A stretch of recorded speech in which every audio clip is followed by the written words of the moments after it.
Assalamualaikum warahmatullahi wabarakatuh. Ikuti dan kunjungi channel YouTube Maulizul Akbar NAD.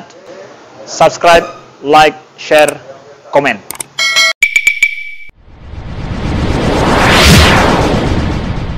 Pertanyaan berikutnya, Rasulullah pernah mengatakan dalam salah satu hadisnya, umatku akan terpecah menjadi salasah wa sab'un, 73 kelompok. Semuanya dalam neraka kecuali satu.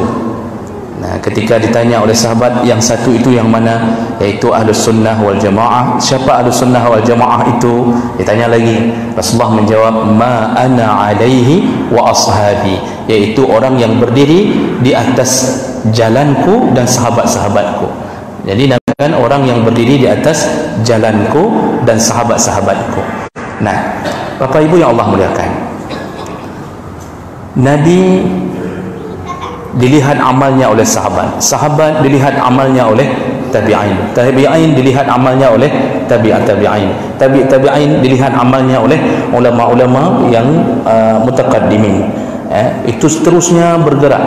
Dan Imam Hanafi dalam catatan sejarah menjadi mazhab pertama yang diakui oleh seluruh dunia Islam, dan beliau masih masuk dalam kalangan tabi'in. Lalu berlanjut ke Maliki, berlanjut ke Syafi'i, berlanjut ke Hambali. Semua mereka sebenarnya sedang ngapain? Mereka sedang mensyarah apa yang dilakukan oleh Nabi. Jadi mazhab ini bukan terpisah dari Nabi. Mereka mengambil hadis-hadis lalu mensyarahnya kepada umat agar umat tidak bingung. Sekarang kalau kita tidak berlandaskan ke mazhab, rukun salat saja kita tidak bisa hitung. Coba sebutkan hadis Nabi yang menyebutkan rukun salat. Pernahkah Nabi mengatakan rukun salat 13 perkara? Satu, tidak ada hadis itu. Yang ada, Nabi mengajarkan salat kepada orang Arab dari hadis Abu Sa'id Al-Hamidi.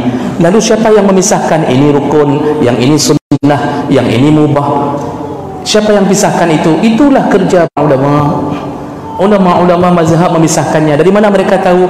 Dari gaya bahasa, ya, dari tegas tidak tegasnya Nabi menyuruh. Jadi jangan mengira bahwa seakan-akan bermazhab itu menjadi sebuah kekurangan. Dengan bermazhablah kita mengetahui tentang hadis-hadis Nabi SAW. Maka jangan mengharam-haramkan mazhab sehingga mengatakan tidak perlu bermazhab. Bagi orang awam, bermazhab itu sangat perlu. Kalau tidak, dia tidak tahu, hadis tidak tahu, Quran tidak tahu, mengejak negara. Kita kalau rusak HP saja bawa ke bengkel HP, rusak Honda bawa ke bengkel Honda, rusak mobil bawa ke bengkel mobil. Kenapa waktu rusak ilmu kita tidak mau bawa bengkel ilmu? Ini permasalahannya sekarang.